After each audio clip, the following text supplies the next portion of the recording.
Cool. So Cara, if you don't mind introducing yourself and then jumping in, thanks for being here. Sure can. Thanks for having me, everyone. Yeah, I just back to your introduction. I think the hardest thing about putting gobbledygook in your LinkedIn description is how to spell it. We had a hot debate inside of our company as to the proper way to spell gobbledygook. But that, I mean, it really sums up kind of our mission at Content Matters is like, as you guys know, you're out there being consumers and buyers and shoppers. There's a heck of a lot of noise in the content world, and there's a lot that is not targeted. There's a lot that is just spray and pray kind of information out there. And if you're working in marketing and sales, or you're trying to grow a company, you know that spray and pray rarely works out. But a lot of people don't know where to start. So that's what our company does, is we help others with the strategy to help buyers become strangers become buyers. It's, how do you reach your people? How do you get the right message at the right time, and do it in a way that's the most efficient and effective possible. It's a hard task. Like, this isn't an easy thing to do, which is why there's a lot of swings and misses out there. So we try to help create more at bats and more successes for our clients.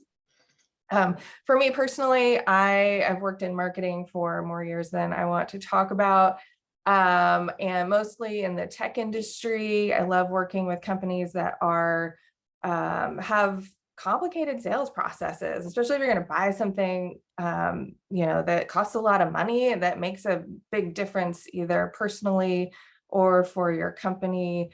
There's a process that goes into buying, which is what we're going to talk about today, a mental process. And I love working through and helping those buyers make that happen. And so I started Content Matters, founded it.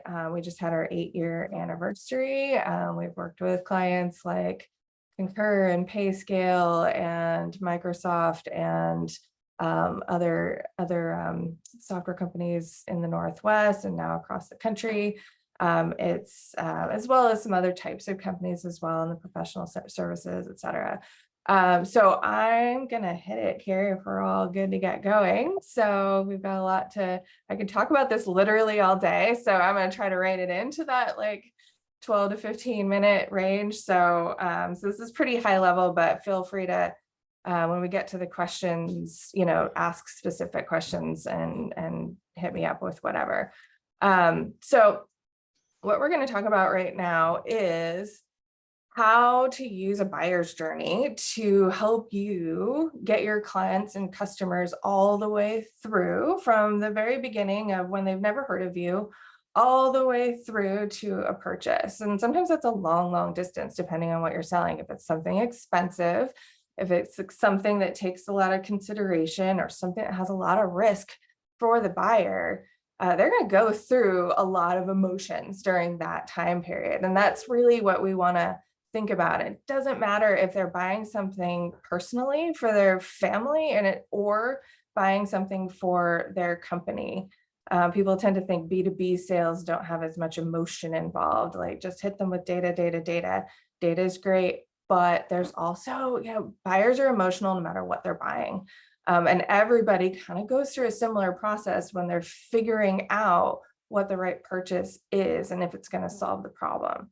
So some of the reasons we kind of look at this like a journey from beginning to end is so that we can make sure that those prospects go all the way. Because as we know, like, if you've worked in marketing or sales, sometimes they lose interest in the middle. They were there in the beginning, something went wrong, they didn't get the information they needed. Nowadays, so much of the sales process happens without a salesperson. It's all happening online. People are doing their research, they're looking things up, they're educating themselves before they ever even talk to anyone. So getting the right information at the right time to those people so they can get what they need to get where you need them to go, which is, down that road towards a purchase. So if we get those messages in the right place at the right time, we can make sure they go the whole distance. We can make sure that we are pushing them towards the ultimate goal, which is revenue. And we're going to be more efficient for ourselves, because you can do a lot of work that means nothing if you're not paying attention to the whole journey and making sure you're covering all the different bases that people need to hear.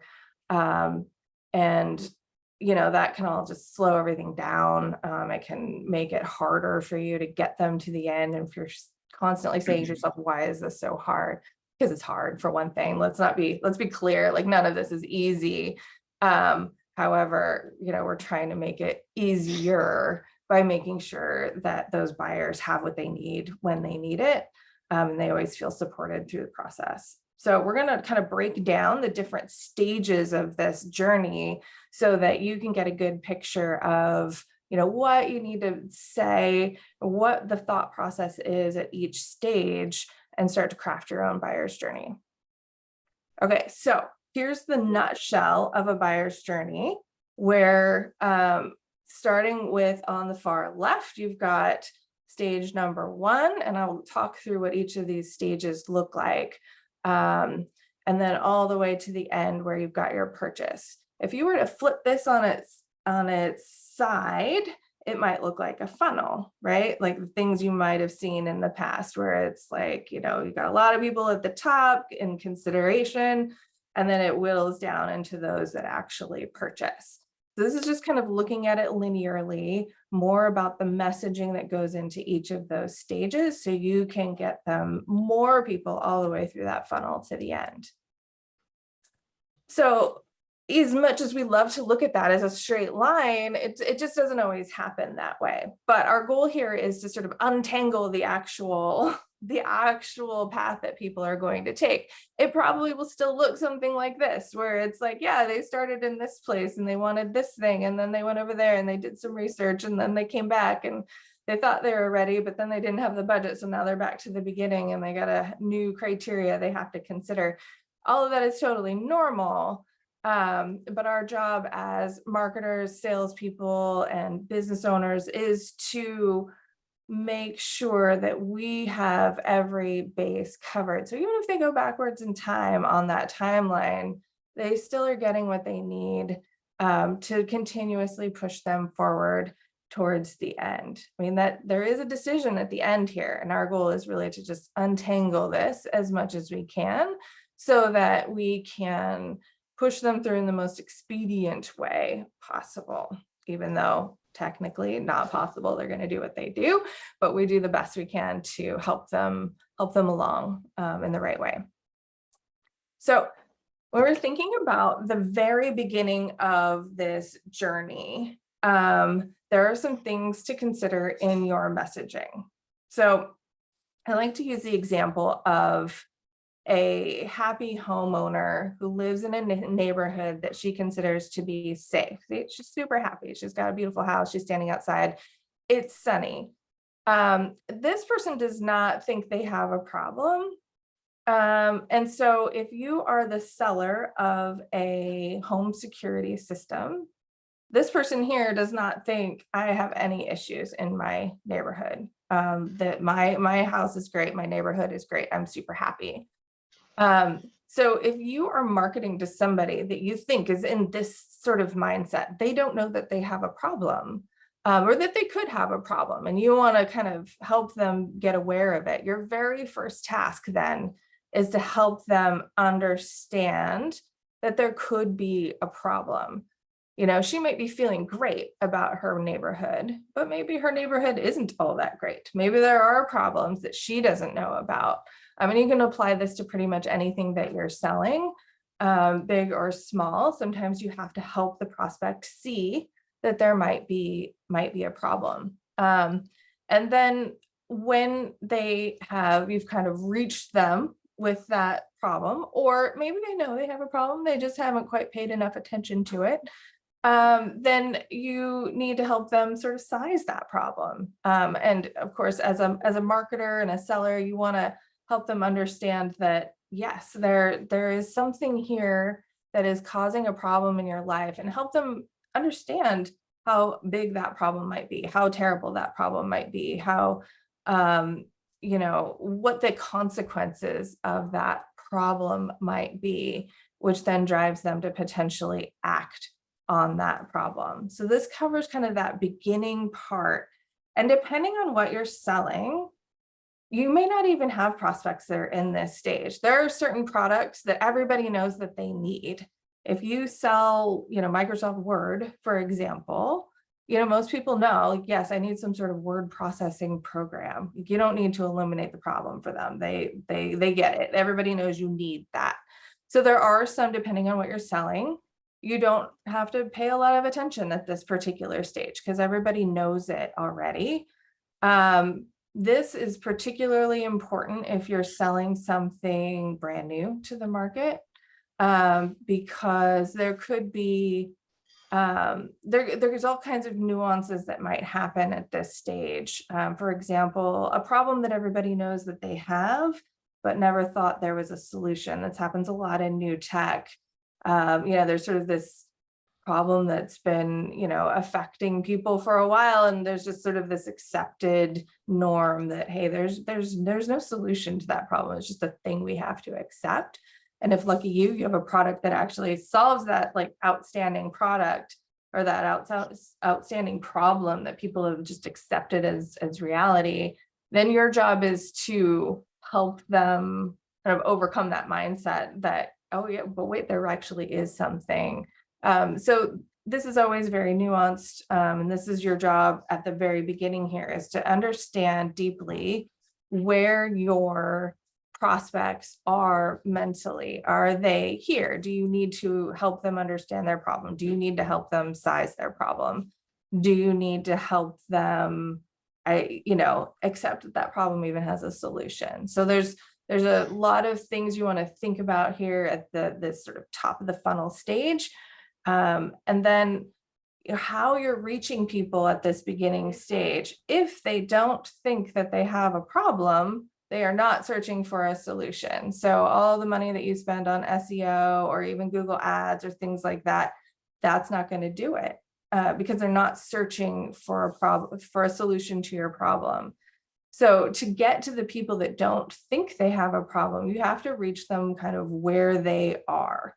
So if they are so this happy homeowner here might go to a home show looking for, home remodeling solutions. They might be looking for, drapes or gardening or whatever. That's where you want to kind of reach them and kind of gently introduce the idea that perhaps, there might be something in the security realm that they also want to take care of, because that problem is important. Okay, so that's the beginning. I'm going to go to the middle here. Okay, so now that we have identified that there is an existing problem and your prospect has sort of gone, okay, yeah, there's a thing and I'm going to need to solve this thing. There's a few stages that we go into mentally after the identification of a problem. So now she's a little less happy and she's like, I need to figure out exactly what it is that I'm going to do here. And so our job in the middle, and I'll say this is probably the most neglected part of the funnel for marketing and sales. This is the part that is complicated for getting the right message to the right people at this stage. And the reason for that is that a lot of times people are really good about helping people identify the problem, and they're really good about talking about very specific things about the product. And here in the middle, what we want to do is you've got to help them marry the problem to the solution. So right here in the middle, our homeowner is still in a quandary. They know maybe there was a break-in in their neighborhood, and now all of a sudden they're like, okay, I do actually have a problem. There's a thing that I need to solve for here. But she's got a lot to think about. She's choosing right now. She's not necessarily going to go right to a home security system. She might think, Do I need to get a dog? Do I need to get a better lock on my door? Do I need to join the neighborhood watch? What is it that we need to do at this stage? There's a lot of different potential solutions for her problem. And she just needs to kind of like sort through the everything here to help her decide. Not even, she's not to the point of like what kind of security system, she's to the point of like, what am I going to do? So this is a really important stage. So if you have if your product kind of fits into this potential like, quandary, you want to help your buyer understand, make sure that they understand, not that you're selling against not just other competitors in your space, but you're selling against other potential solutions that might not be anything like what you do. So make sure you're putting yourself in that prospect's shoes, and thinking about all the potential paths that they could choose. And you want to help them select the right one. So you might have a first stage of content or outreach that is narrowing down to that home security system.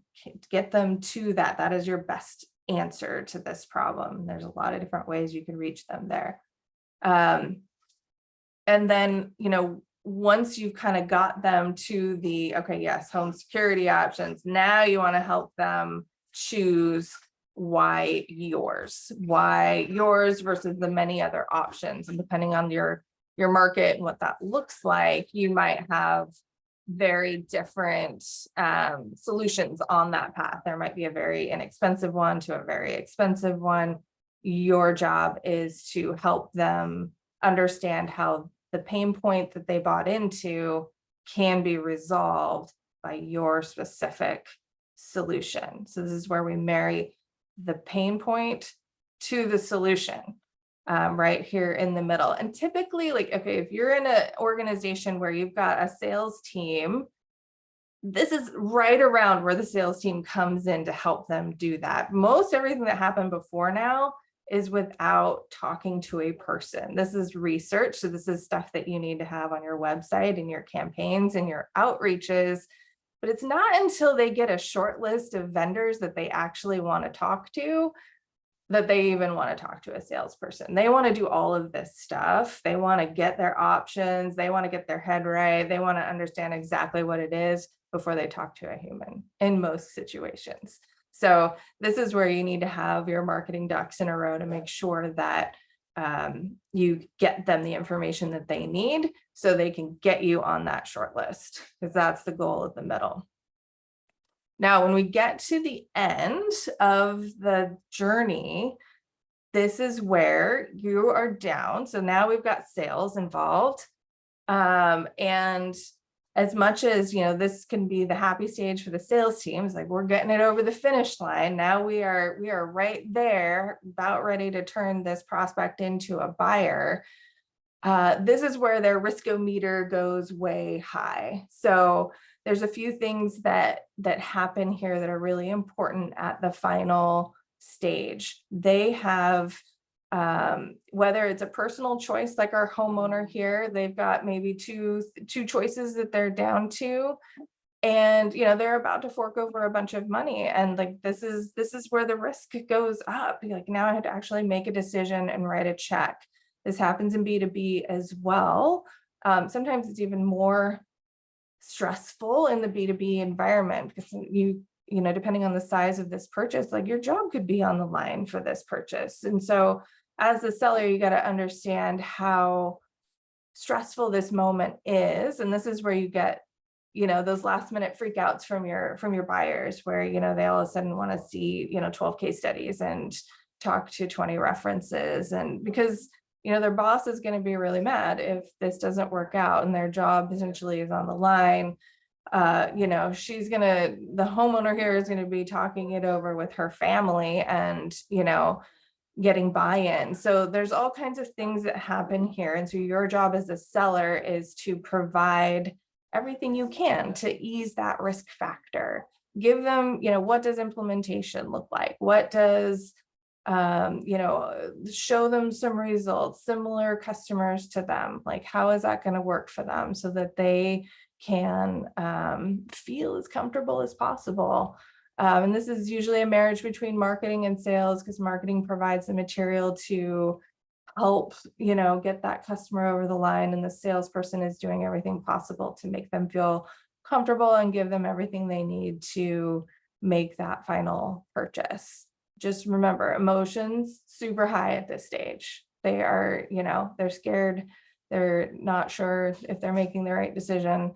And our job is to make them happy and comfortable and ready to purchase. And I think I'm starting to run out of time. So just a quick overview of the attributes at each stage.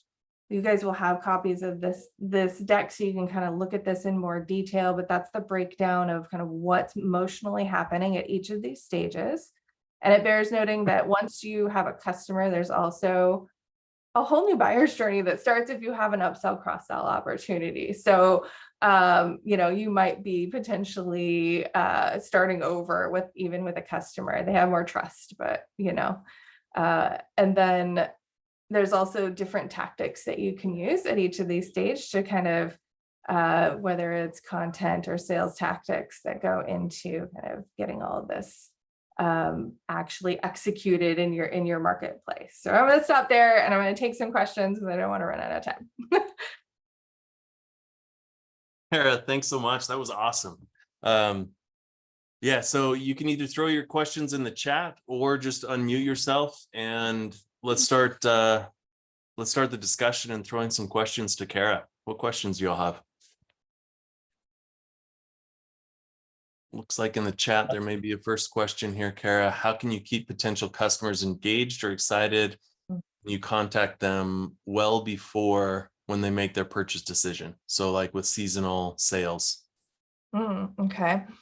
Yeah. So keeping prospects engaged and excited is a challenge, right?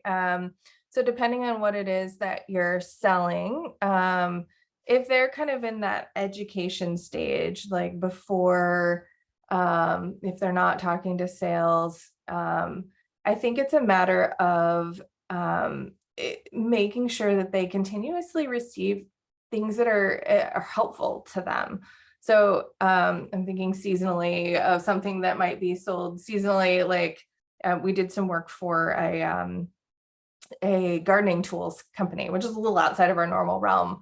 But one of the things, that is a very seasonal business. And so, but the key there is helpful information that kind of keeps them, keeps you front of the mind, so that when they do go to make their purchase for that next season, that they have, you've given them things that keep them engaged, gardening tips and plant this at this time. And it's, it's not even necessarily something that's directly related to your product, but is, keeping them excited and interested and keeping your name in front of them.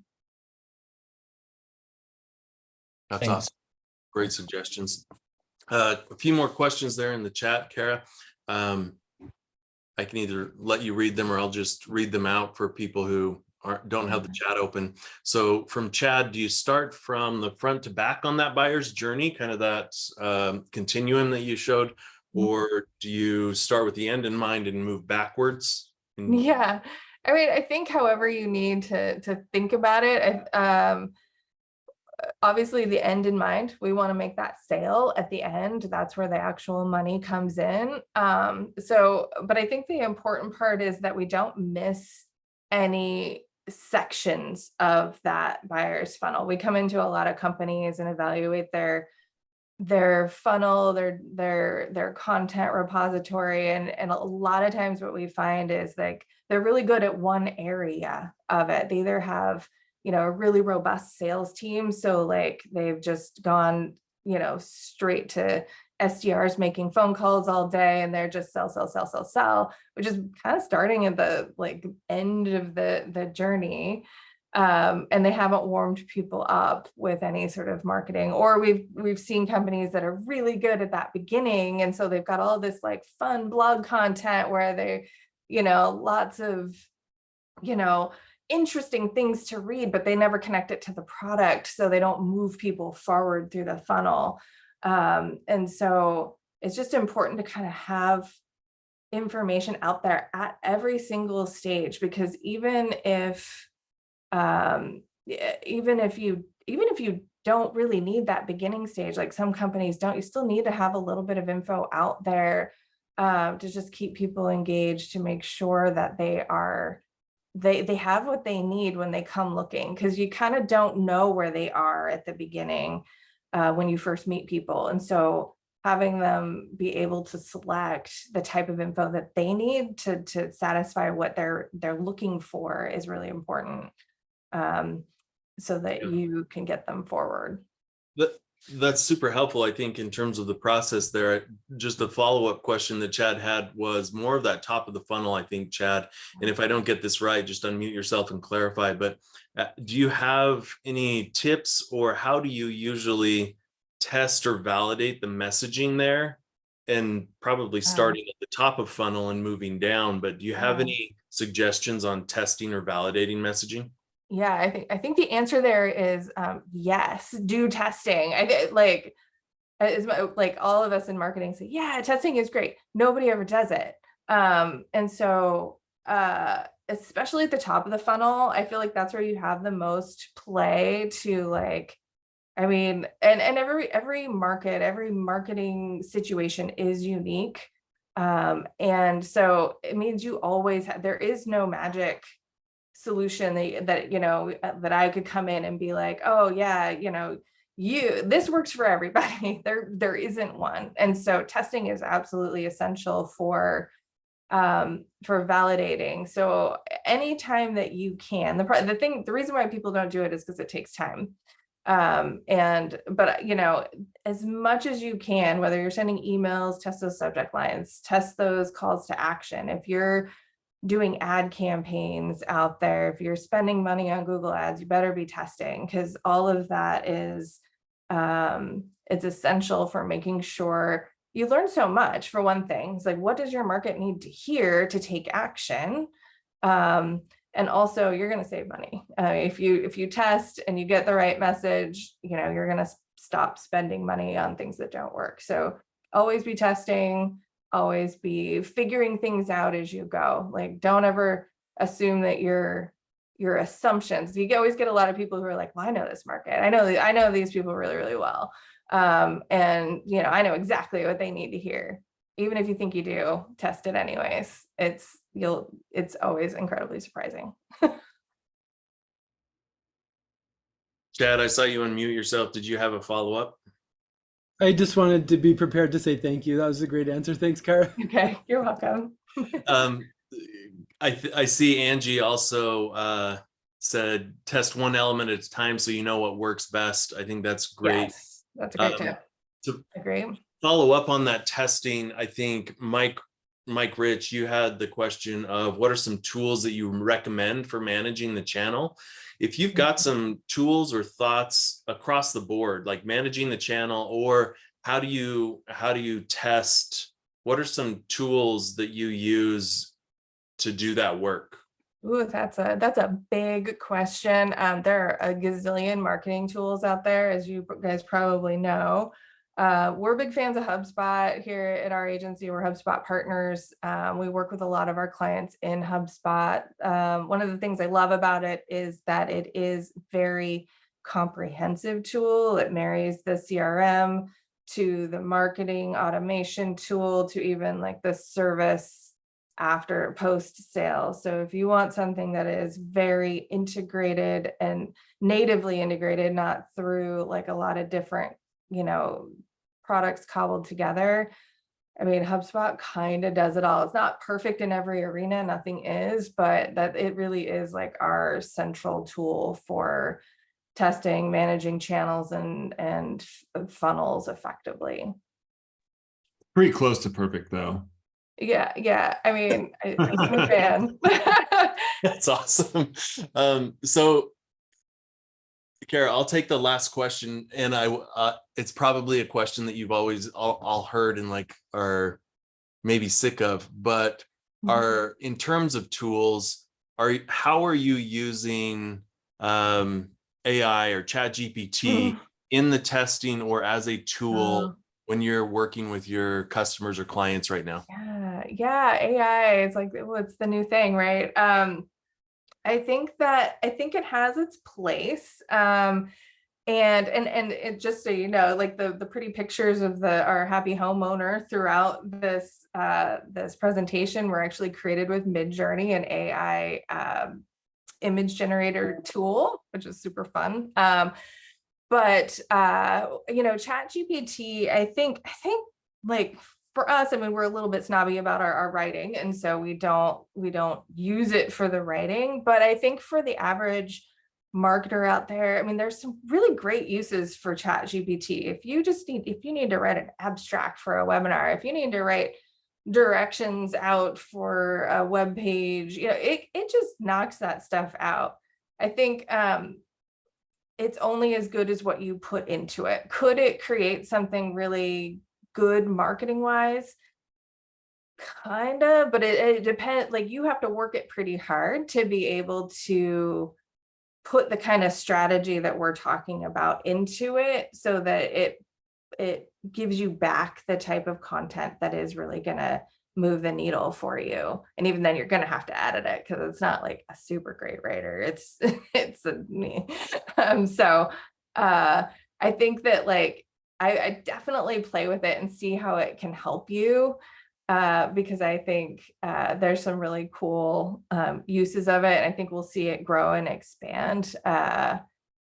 Sometimes it's great for putting out an outline for you. If you've got a blank page problem and you just need a start, no shame in that. I think that is definitely a great use for ChatGPT. Cool. It looks like Angie agreed with you there, kind of refining your avatar or those foundational elements, and how good you are at the prompts. Yeah. I agree with that. Yeah. I think and then looks like Centaur model, human strategy oversight with AR augmented execution. So Yeah, that's awesome. I think we're right at time. So Cara, you knocked it out of the park in terms of amazing information, great Q&A here. Thank you so much for your time. Hannah put your LinkedIn in the chat. Would you, and then it looks like your email is on here. So I would invite everybody to reach out to Cara with any additional questions. Absolutely. If that's okay. Happy to answer questions and email. So shoot them at me, and connect with me on LinkedIn. I'm happy to do that. And I'm sure I'll be back here in Midday. Fantastic. Well, thanks everybody for joining. We'll be back next week. So check out the LinkedIn post to make sure you're registered and are able to attend next week, Tuesday at 11 Mountain. Really appreciate you all coming. Thanks so much, Cara. It's been awesome. Really appreciate your time. Thank you. Appreciate it. We'll see you all soon.